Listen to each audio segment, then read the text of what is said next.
আমি গোবিন্দের চরণে হরি বল হরি বল।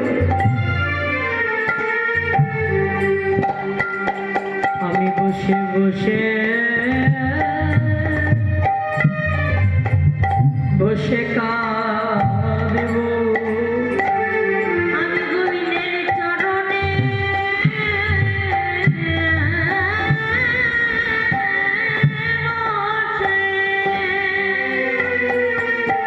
বসে বসে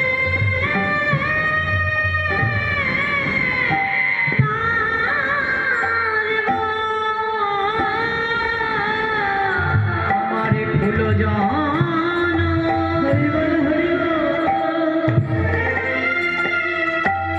আমার ফুল জনম ধন্য হবে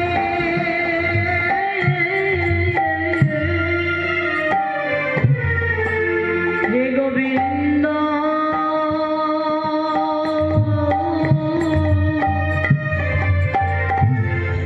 আমি গোবিন্দের চরণে বসে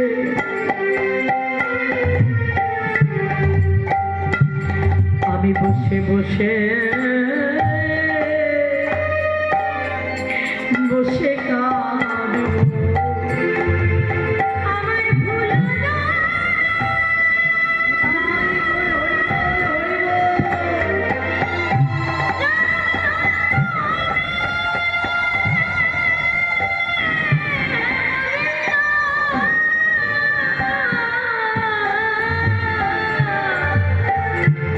আমি গোবিন্দের চরণে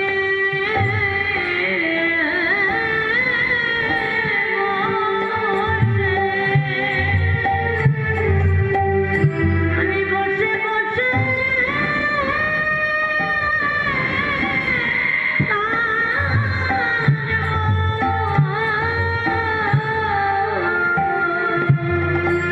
আমার কাঁপিত পরা হরি বল হরি বল।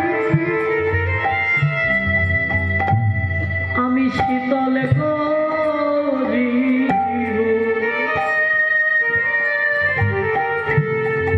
আমি গোবিন্দের চরণে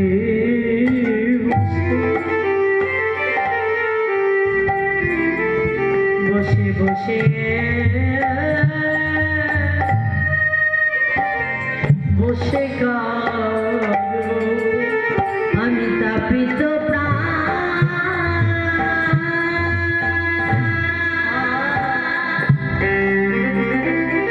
তাপিত প্রাণে শীতল করিব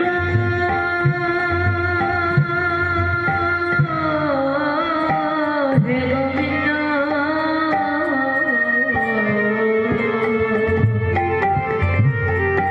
আমি বসে বসে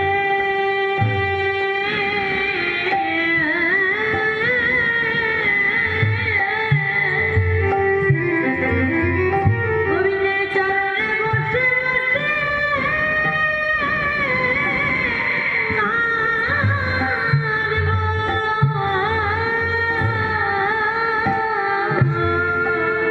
হরি বল বাবা। ফুল জনম বড় ধন্য জনম।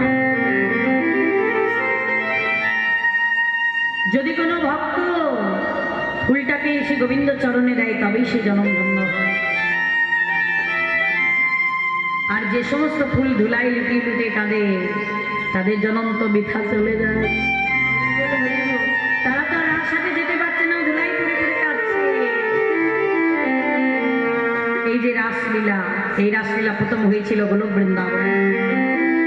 অনাদি রাধে গোবিন্দ 16 সহস্র গোপিনী লইয়া তুমুল স্বরে বাদ্য বাজাইয়া রাসলীলা আরম্ভ করলেন।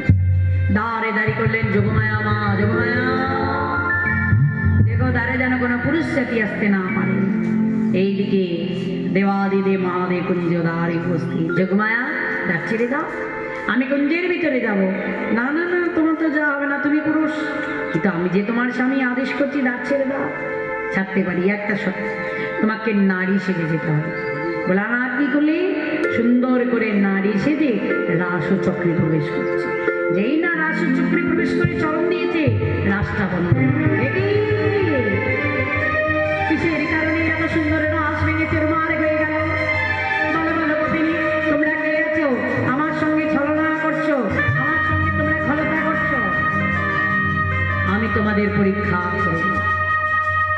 একে গোপিনীদের পরীক্ষা করতে করতে দেখছে একজন দক্ষিণ পদবাহী রমণী। এই যে রমণী, সবাই তো দেখছি বাঁ পা বাড়ি আছে, তুমি ডান পা বাড়িছো কেন? ও মা, এই গোপিনী তোমার পা পাল্টাচ্ছে গো। হ্যাঁ ও মা, এ তোমার মাথায় কেমন ফসফস ফসফস করছে, দেখো দেখো দেখো দেখো। হ্যাঁ, এমন গোপিনী তো দেখিনি। ওই দেখো চরণে বেলপাতা পড়ছে, দেখেছো এমন গোপিনী? মাথা থেকে জল পড়ছে। হ্যাঁ হ্যাঁ, মনে হচ্ছে স্নান করে এসেছে।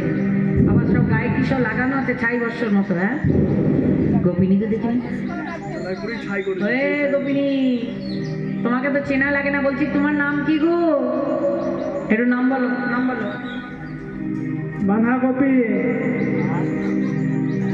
এই বাঁধাকপি কারোর নাম হয়? আমাকে পাগল পেয়েছো?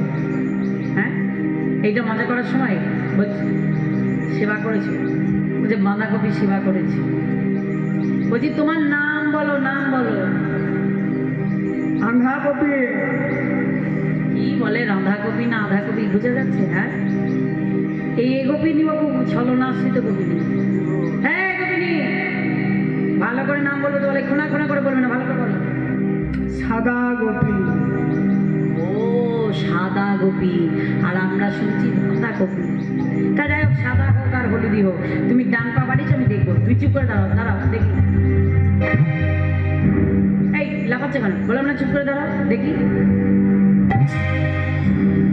নারীতে তো লাফায় না, লাফায় না, নারী নিশ্চয়ই নয়। দেখি দাঁড়াও। মহাদেব, কেন তুমি এত সুন্দর রাস পেয়ে চুরমান করে দিলে? পারলাম না গোবিন্দ, এত সুন্দর তোমার মহান মুরলী ধ্বনি আমি যে শুনে থাকতে পারলাম না। বেশ, তাহলে কথা দাও, আজকে রাস রজনীতে তুমি যা দর্শন করলে তুমি কাউকে প্রকাশ করবে না। কথা দিলাম কাউকে প্রকাশ করবো না, কিন্তু আমার মনের বাঞ্ছা কি কোনোদিন পূর্ণ হবে না? নিশ্চয়ই হবে। কত বলি খালি নবদ্বীপের বুকে শ্রীখোল করে তাল সঙ্গ করি, হরি হরি ধ্বনি করি করবো আমি রাস। সেদিন তোমার মনের বাঞ্ছা তুমি পূর্ণ করে নিও। মহাদেব ফিরে এলেন, দেখছে পার্বতী জেগে বসে আছে। পার্বতী, ঘুমাওনি? না স্বামী, এসো তোমাকে একটা রাসের গল্প বলি। তুমি কিন্তু একটা করে হু পারবে। ও পারতে পারতে ঘুমিয়ে গিয়েছে। ডালে বসে আছে সুখ পাখি, দেখি এত সুন্দর কথা রাসের শুনতে পাবো না, আমি হু পারি না। হু পারতে পারতে সকাল হয়ে গেল। মহাদেব রাগে ক্রধান্বিত হয়ে গেছে। পার্বতী তো ঘুমিয়ে গেছে, তাহলে হু পারছিল কে? এই যে প্রভু, আমি হতভাগা পাখি। ছুটতে ছুটতে পাখি আমার ভয়ে চলে যাচ্ছে, আর পিছু পিছু ত্রিশূল আমার ধাওয়া করে।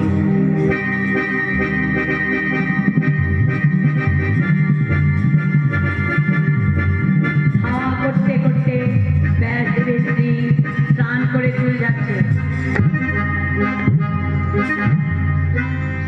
আমার স্নান করার পরে যখন আমরা পিছনে গামছা দিয়ে চুল ঝাড়ি, তখন দেখবেন আমাদের মুখটা হা হয়ে যায়।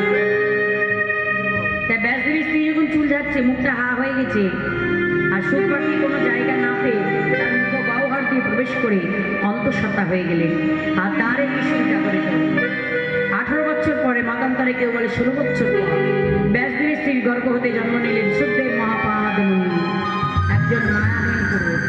আর জন্ম নিয়ে ছেলে তিলে তিলে বেড়ে উঠলেন, আর গর্ভমণির আশ্রমে গিয়ে রাসের কথা লিখে দিলেন। আর সেদিন থেকে জগতের মাঝে রাসের কথা প্রচার হয়ে গেল। তাহলে এই রাসের কারা? 3 ধরনের কবি: সাধন সিদ্ধা, মৃত্যু সিদ্ধা, কৃপা সিদ্ধা। সাধন সিদ্ধা কবি কারা? ত্রেতা যুগে নৈমিষারণ্যে বাল্কিলমণির পত্নীগণ যখন রামচন্দ্র 6 দিনের পথে তারকারাক্ষসী বধ করে মুনির আশ্রমে গেলেন, মুনিপত্নীর আশীর্বাদ দিলেন। তাদের সেবায় বড় সন্তুষ্ট রামচন্দ্র বর প্রার্থনা করেছিলেন তাদের মনোবাঞ্ছা পূরণের জন্য। তারা এলেন সাধন সিদ্ধা গোপী রূপে। এবার নিত্য সিদ্ধা গোপী এরা কারা? যাজ্ঞিক মুনিপত্নীগণ, যারা আঙ্গিরসের পত্নী, যারা শ্রী গোবিন্দকে অন্ন ভিক্ষায় অন্ন সেবা দিয়েছিলেন। গোবিন্দ তাদের সাধনায় বড় সন্তুষ্ট। বর প্রার্থনার ছলেই তারাও এলেন নিত্য সিদ্ধা গোপী রূপে রাস হাটে। এবার এলো কৃপা সিদ্ধা গোপী। এরা কারা? বোঝের কুমারীগণ, যারা কার্তিক মাসে নিয়ম সেবা শুনে বালুকারে কাত্তানে নির্মাণ করে কাত্তানে পূজারে। সর্ব মঙ্গলা মঙ্গলে শিবে সর্বাতো সাধিকে সাধিকে শরণ্যে ত্র্যম্বকে গৌরী গৌরী নারায়ণী নমস্তুতে নমস্তুতে।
কৃষ্ণ গোপাল আমার কদম্বের ডালে এসে বসলেন।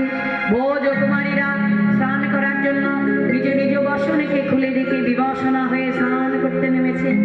গোবিন্দ বললেন, পবন, ভোজকুমারীদের বসনগুলি ওই কদম্বের ডালে তুলে দাও। ভোজকুমারীরা স্নান কার্যের সমাধান করে ফিরে এসেছে। দেখি আমাদের বসনগুলি তো দেখতে পাচ্ছি না। ও বলিহারি বলিহারি সৎ প্রবঞ্চ দৃষ্ট, দাও দাও আমাদের বসনগুলি ফিরিয়ে দাও। দেখো মিথ্যা মিথ্যে আমায় গালাগালি দিচ্ছ, তোমরা না ডাকলে তো আমি আসি না, দেখেছো বলে এসেছি। শোনো, বিবাসনা হয়ে জলকারি করেছো, জলদেবতার অপরাধ হয়েছে, তাই তোমরা একবার দুহাত তুলে সূর্যদেবকে প্রণাম জানাও। নমো জবা কুসুম শঙ্কাশ